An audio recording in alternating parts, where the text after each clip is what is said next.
Yo, what's up boys, and welcome back to another video. In today's one, we are going to be talking about the latest and greatest in ARMA 4/ARMA Reforger. The reason I put those in quotations is because we don't know for sure what the next ARMA game is called. Bohemia have referenced an ARMA 4 before, never an ARMA Reforger, so for simplicity's sake, I'm just going to continue to refer to it as ARMA 4, although the likelihood is that's probably not what the game's going to be called. The footage you'll see in the background is from an amazing new ARMA 3 mod called Cytech Industries. It just came out this year. I might make a video on it tomorrow, actually, because it's really cool. You guys will like it. But anyway, new screenshots. Let's talk about those. These were released in an interview with Pavel Safar, who is the project lead of the Enfusion Engine with Bohemia Interactive. Apologies if I butchered that pronunciation, but this interview was on a website called ae.lv. I'll have a link to the original interview in the description below if you want to read through the full thing. But I'm hopefully going to summarize the interview as well as give you my thoughts and feelings on the screenshots as well. Bohemia first came out and talked about the Enfusion Engine in December of 2021. With that release, we also talked about the demo they're going to be releasing soon, which, well, I mean, that was 5 months ago now. So this demo of the Enfusion Engine, I mean, I'm pretty hyped for. I think it's coming really soon. And looking at these screenshots today, you guys might be pretty excited too. I'm going to cover the screenshots first because I'm sure you guys want to just see some pictures, and then we'll talk a bit more about the interview after that. This one right here is one of the first new screenshots, and it shows a lot of very interesting things. The interview itself does focus a lot on talking about upgrades in lighting, and we get to see those firsthand right here. One of the biggest parts to make a game a believable and immersive experience is to have good lighting. And to put it simply, ARMA 3 doesn't really have good lighting. The game came out in 2013, so it's not like we can expect it to be perfect, but this is going to be one of the big leaps forward, judging from this screenshot right here, which we're going to see with the new ARMA 4 game. You can see with the lighting in this picture, the light actually drawing correct shadows on static and not static objects. Static being the window to the left, we can see a shadow being drawn on that, but also non-static objects such as the barn door handles on the right. Real attention to detail here, and it means that real-time lighting, such as, I guess, a more primitive version of it we've seen in DayZ, is going to be coming bigger and better than ever in ARMA 4. The reason I say primitive is just because this looks better, and we also get to see things such as reflections in a puddle, which is something we haven't seen in any Bohemia game before. This doesn't necessarily mean that there's RTX being used in the game or something like that. It could just be, and more than likely is the case, that this is SSR or screen space reflections along with properly utilizing physically based rendering, which is something that is mentioned in this interview. This allows for a pretty convincing reflection without having a serious tank in FPS like you could have with RTX, since that is a lot more GPU intensive. Just to confirm, I'm not trying to roleplay as some kind of game dev expert, but I know some stuff, so I'm just trying to, I guess, explain the differences in this versus the previous iterations of ARMA, just so you can kind of understand why this is going to be pretty exciting. Anyway, on to the next screenshot. In this one, we get to see Volumetric Clouds. What does that mean? Well, it's kind of implied by the name. It's a cloud that has volume. It's a real cloud. Traditional games in the past used skyboxes, which were either 2D or maybe they used some 3D assets and some 2D assets. But with this game, with the Enfusion Engine, they're looking to deliver a really nice looking outdoor environment, since that is going to be where you're going to be spending most of your time, having things like the moon serving as an indirect light source that will guide you at night. That's a quote from the interview right there. You can also see this in DayZ, since it does have, I guess, some of the technologies which you're going to see in the final Enfusion Engine, since they kind of blended it together with Enfusion and the RV engine with DayZ 1.0. And you might say, but Lewis, ARMA 3 has volumetric clouds, and that came out in 2013. Well, you're not wrong, but they kind of seem like a cheap knockoff of volumetric clouds. You'll see weird artifacting when running around on any map in ARMA 3. It might not be like the most jarring thing ever, but you've probably noticed it before. You can see it in this video, clear as sky or clear as day. I don't know what the expression is, but either way, it's a pun because it is day and that is the sky. So good job. But again, ARMA 3 came out in 2013. By cheaper, I just mean less resource intensive. So there's a decent chance of being upgraded in the new engine, but I guess only time will tell. Although the screenshot isn't technically new, it's I think about 7 months old now. I didn't show it in my original video because I somehow missed it. But this one again shows the wetness of surfaces along with a bit more subtle reflections, but still very noticeable reflections with the house in the road and also the pool on the right as well. You can see this again being mentioned in the interview, talking about the wetness of materials, which is something we just don't see, at least not to this extreme, with Armor 3 and DayZ, especially not on Armor 3.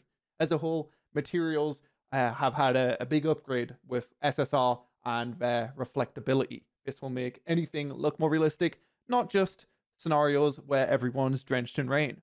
This is the only other screenshot I didn't address in the last video, so again, this one technically isn't new, but I wanted to quickly compare it to just Armor 3. So you can see the new Enfusion screenshot on the right and an Armor 3 video I took just earlier on the left. Definitely looking similar, although how different can a bunch of trees look, but still higher graphical fidelity with the Enfusion one on the right, with better looking shadows, with more high dynamic range, with more darks and more lights on the same scene instead of a more flat kind of look like Armor 3 would look, I'd say, comparatively. As well as, most importantly, I know I've mentioned it a bunch of times before, but DayZ, since it does have some of the early Enfusion stuff, we know with that, it's tried and tested, it runs a lot better than Armor 3. So it's going to be the same thing, but looks better and runs better. I think that's a good Armor 4 if you ask me. And on that topic, they did actually say they completely rewrote the renderer. It's no longer in DirectX 11 on PC as it is with DayZ. It's now on DX12, so they can heavily optimize. And again, you guys know how DayZ performs. This could be performing even better. This screenshot doesn't really show anything too new since most of the screenshot is just fog. Armor 3 already has pretty nice weather settings and you can turn on fog, but this again looks like the same thing, but better.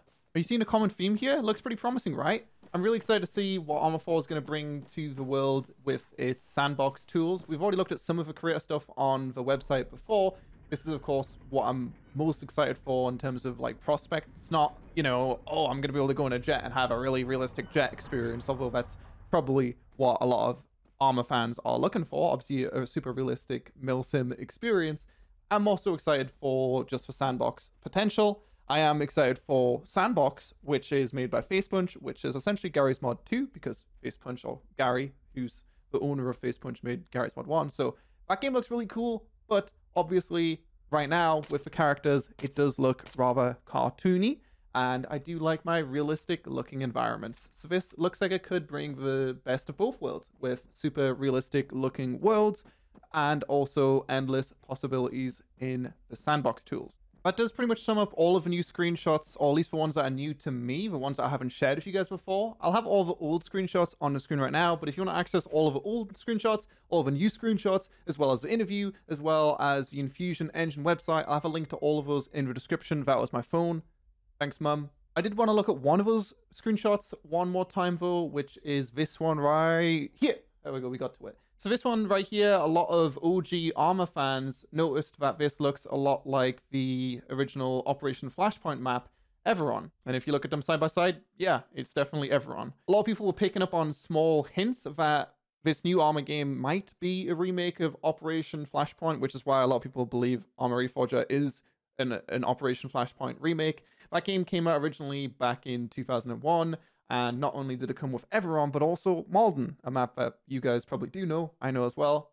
Obviously was released for free with Armor 3 in one of its, I think one of the anniversary of Armor updates. I still hope that whatever this new Armor game is, I hope that's modern day, but worst case scenario, again, it's a sandbox game, and I'm sure people will create something that I and you guys do enjoy regardless, especially if the game just works better, it runs better, it looks better. It's going to attract more people to create, and with that, more people are going to play the creations, and then more people playing the creations will mean people will make more creations because it's a good platform to make creations on. That makes sense, right? Yeah, that makes sense. Like, there's a chance this could be pretty big, not only for the milsim community, but I guess for more broad casual community as well. For example, I had a comment from a guy recently on one of my, well, not recently, it was 2 years ago, on my Armor 3 Jets DLC video, in which I simply talked about the new Jets DLC. A guy said, how fucking uneducated can you be? Like, you don't know what anything does, or any of the jets, or any of the components. Fucking inform yourself before making a video.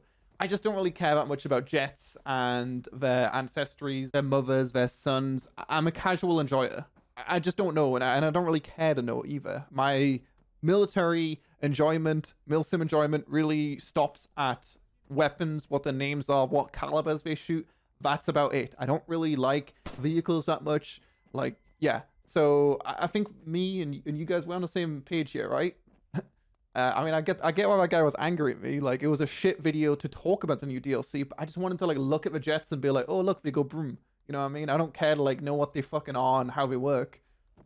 Yeah. Each day that goes by, though, guys, we're getting one day closer to this demo coming out. We're getting one day closer to a solid gameplay showcase coming out and all this kind of stuff. I think it's going to come real soon. I'm feeling this summer. I know people were feeling last summer.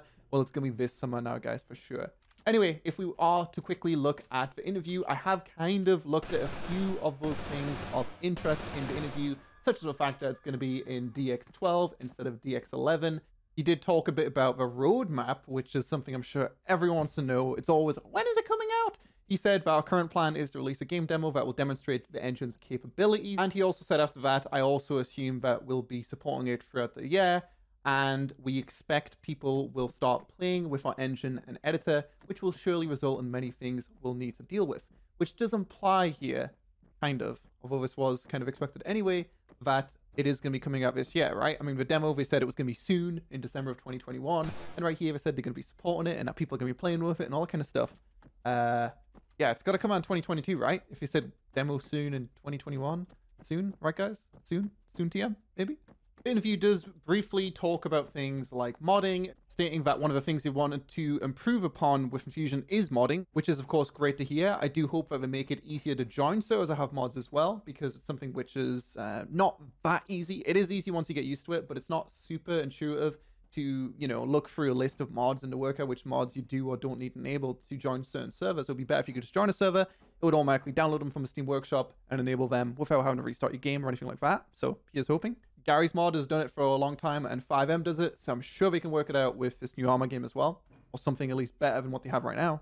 He did talk a bit about multiplayer, saying that another aspect we considered is that Enfusion should be able to drive big and dynamic games, even on mid-tier hardware, so we should see some upgrades, but it's not like they said it's, you know, gonna fix all issues. That doesn't mean that there's not going to be a big difference with a multiplayer experience. I sure hope there is, because ARMA 3 does have a lot of issues when it does come to multiplayer performance, not just FPS, but also just multiplayer networking as a whole.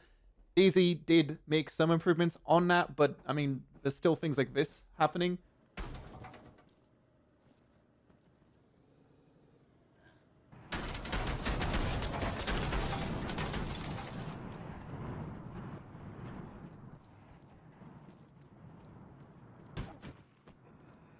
And I mean, although that is old and it is on console, it's actually not that old. It's probably like a year old, that video. But yeah, we're hoping that, because ARMA is just a much more detailed world than your DayZ's, right? DayZ, for all intents and purposes, doesn't feel like it even has vehicles in it.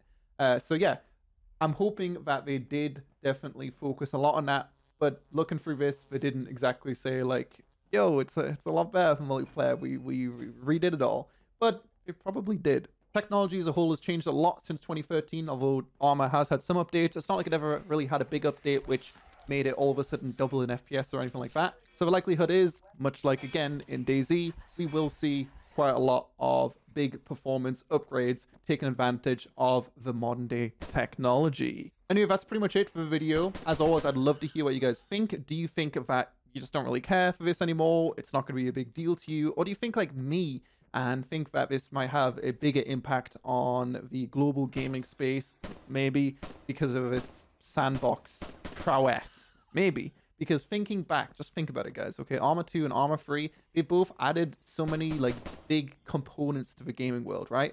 It added Battle Royale, roleplay, and survival games, or it really made all those genres pop off. Survival with DayZ, you could argue something happened before that made the survival genre pop, but no, probably not. So I'm going to say DayZ mod ARMA 2. That was pretty big. You've got Battle Royale. Originally started with also an ARMA 2 mod. It was a mod of the DayZ mod by PlayerUnknown. Although you could argue that was like Minecraft Hunger Games that started that, but no, probably not. And then also roleplay started off with ARMA 2 and ARMA 3, allowing for big convincing worlds with VoIP with a lot of players, whether that's with in-game VoIP or with something like TFR or Acre. Again, you could argue any of these three didn't even start with what I just mentioned. We can't deny that all three of those definitely at least helped with starting those genres up.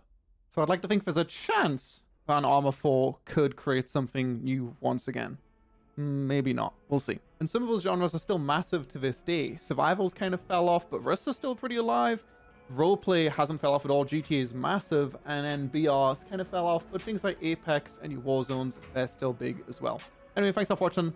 Again, like I said, make sure to drop a comment with your thoughts, drop a like, and I'll see you guys next time. Peace.